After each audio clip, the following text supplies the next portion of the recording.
હવે મહેસાણાથી એક અહેવાલ આવી રહ્યા છે। અમેરિકામાં ગુજરાતી યુવતીની હત્યા થઈ ગઈ છે। અજાણ્યા શખ્સે આ યુવતીની હત્યા કરી છે। આ યુવતી મહેસાણાના વિજાપુરની મેઘના પટેલ છે, જેની ગોળી મારીને હત્યા કરી દેવાઈ। યુવતી વિજાપુર તાલુકાના જંત્રાલ ગામની વતની હતી। ઘટનાના સીસીટીવી પણ સામે આવ્યા છે। તસવીરોમાં તમે જોઈ શકો છો કે કઈ રીતે ગોળી મારીને મહેસાણાની આ યુવતીની અમેરિકામાં હત્યા થાય છે। ગુજરાતી યુવતીની અમેરિકામાં હત્યા। વધુ માહિતી મેળવીએ। મહેસાણાથી સંવાદદાતા કેતન પટેલ જોડાયા છે। કેતન, શું વધુ અપડેટ છે આ યુવતી વિશે?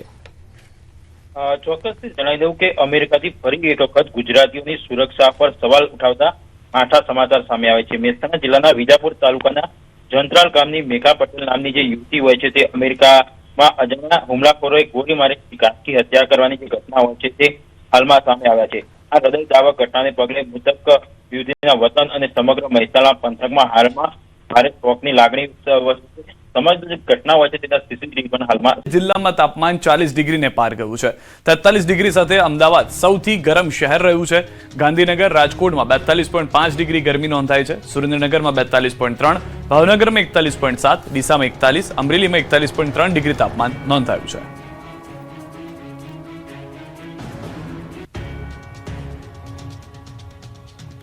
તો હજુ 3 દિવસ ગરમી સહન કરવી પડશે। 28મીથી ગાજવીજ સાથે વરસાદની ભલે આગાહી થઈ રહી હોય, પરંતુ હજુ ગુજરાતીઓને ગરમીથી છુટકારો મળવાનો નથી। હજુ 3-4 દિવસ રાજ્યમાં સૂરજદાદાનો પ્રકોપ યથાવત રહેશે। હજુ પણ 10થી વધુ જિલ્લામાં ગરમીનો પારો 40 ડિગ્રીને પાર છે। ત્યારે હવામાન વિભાગે આગાહી કરી છે કે 28મી મે સુધી ગરમી ભૂક્કા બોલાવશે। 28 મે બાદ તાપમાનમાં 2 થી 3 ડિગ્રીનો ઘટાડો થશે। 28 મે સુધી સૌરાષ્ટ્ર કચ્છમાં ગરમ પવન ફૂંકાવાની શક્યતા છે। બીજી તરફ હવામાન વિભાગે ગાંધીનગર જિલ્લામાં આગામી 5 દિવસ માટે હીટ વેવનું યલો એલર્ટ જાહેર કર્યું છે। 29 મે દરમિયાન તાપમાનમાં 41 થી 42 ડિગ્રી સુધી પહોંચવાની શક્યતા વ્યક્ત કરવામાં આવી છે।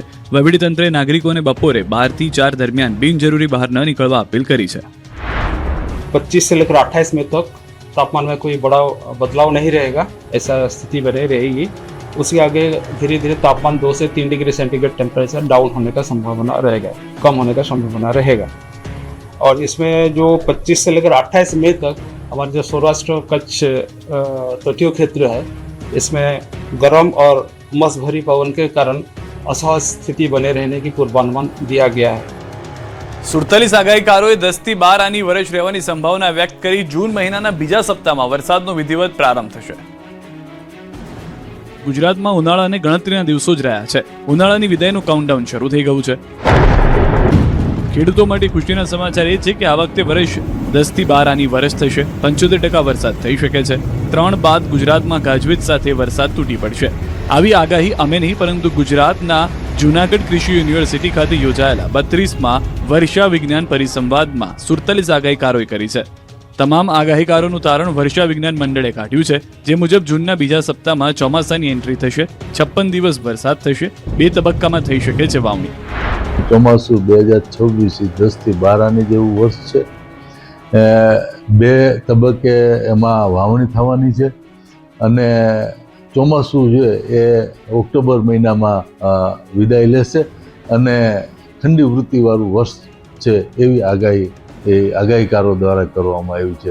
જૂનના બીજા અઠવાડિયામાં સ્ટાર્ટ થશે, એટલે 15 તારીખની આસપાસ બીજું ચોમાસું સ્ટાર્ટ થશે। બીજી તરફ આગાહીકાર રમણીક વામજાએ આગાહી કરી છે કે 28 મે થી 31 મે સુધીમાં ગાજવીજ સાથે વરસાદ થશે।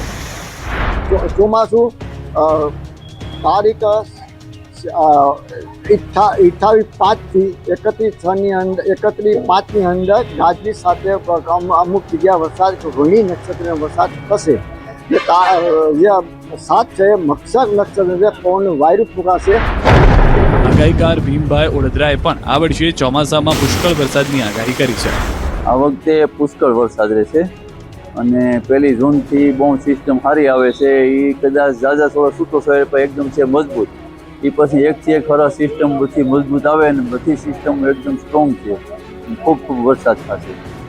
ધીમા પગલે 10 દિવસમાં પેટ્રોલ ડીઝલના ભાવમાં ચોથી વાર વધારો। પેટ્રોલ 100 ને પાર પહોંચ્યું। મિડલ ઇસ્ટમાં ચાલતા યુદ્ધની આગ હવે ભારતીયોને પણ દજાડવા લાગી છે।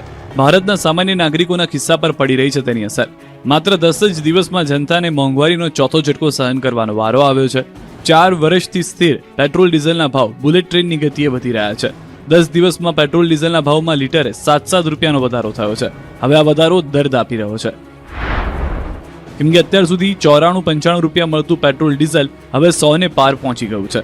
અત્યાર સુધી તો અડધી રાત્રે ઝટકો આપવામાં આવતો હતો, પરંતુ સોમવારે જનતાની સવાર પડી અને લોકો વહેલી સવારે 6 વાગે પેટ્રોલ પંપ પર પહોંચ્યા તો ભાવ નવા જોઈ ચોંકી ઉઠ્યા, કેમ કે સવારે 6 વાગ્યાથી પેટ્રોલમાં પ્રતિ લીટરે 2.61 અને ડીઝલમાં પ્રતિ લીટરે 2.71નો વધારો કરવામાં આવ્યો. આ સાથે જ ગુજરાતમાં પેટ્રોલમાં 2.60 રૂપિયાનો, ડીઝલમાં 2.80 રૂપિયાનો વધારો થયો.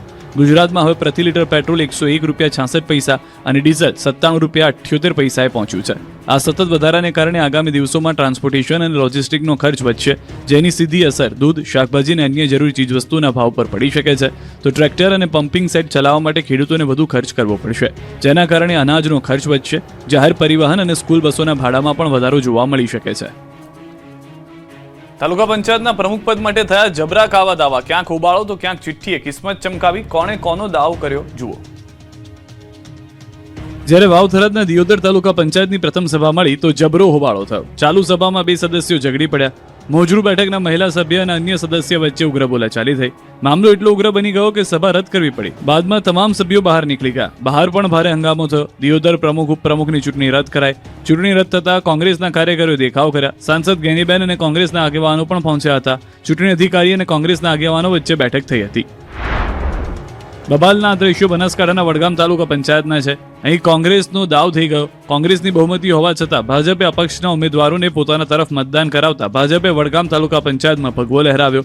28 બેઠકમાંથી 14 કોંગ્રેસ પાસે, 1 ભાજપ પાસે અને 1 અપક્ષ પાસે હતી.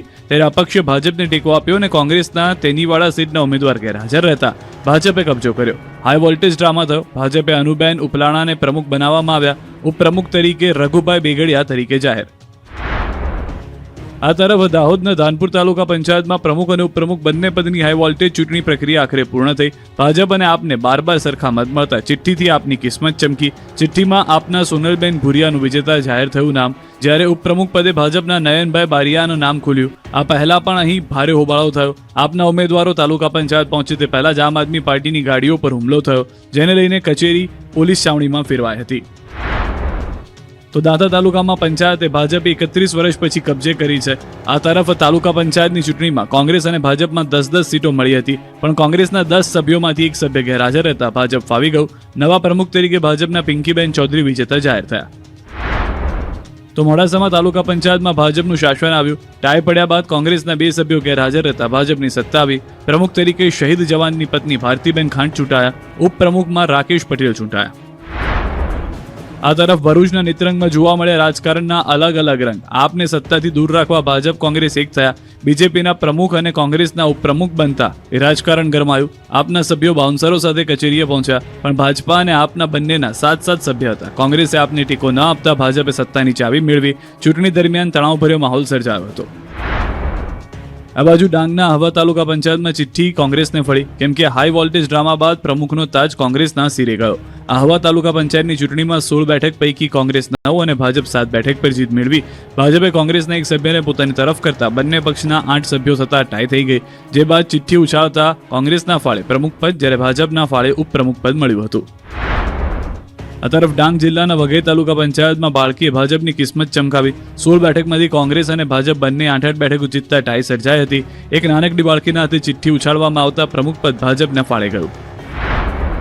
તો પાટણ જિલ્લા પંચાયતમાં ભાજપનો દબદબો યથાવત રહ્યો. ચાણસ્મા તાલુકાની ધીણોજ બેઠક પરથી જીતેલા ભાવિક પટેલની પ્રમુખ તરીકે વરણી કરવામાં આવી છે. સાંતલપુરના આયર રૈયાબેનની ઉપપ્રમુખ તરીકે નિમણૂક કરવામાં આવી છે. આણંદ જિલ્લા પંચાયતની પ્રમુખ ઉપપ્રમુખની ચૂંટણીમાં હાઈકોર્ટના એક આદેશે આખું રાજકીય ચિત્ર બદલી નાખ્યું. પ્રથમ ટર્મમાં આદિવાસી મહિલા અનામત બેઠક માટે ભાજપે મોટો ખેલ પાડ્યો, જેમાં ગઈકાલે રદ થયેલું ફોર્મ આજે હાઈકોર્ટે માન્ય રાખવાનો આદેશ આપ્યો. હાઈકોર્ટના નિર્ણયથી કોંગ્રેસના પ્રમુખ બનવાના સપના પર પાણી ફરી વળ્યું. આદેશ બાદ સારસા બેઠક પરથી જીતેલા ભાજપના મયુરીબેન પટેલ જિલ્લા પંચાયતના નવા ઉપપ્રમુખ બન્યા, જ્યારે ઉપપ્રમુખ પદ માટે ધુવારણ બેઠકના વિજેતા જીલુભા સિંધા બિનહરીફ ચૂંટાઈ આવ્યા.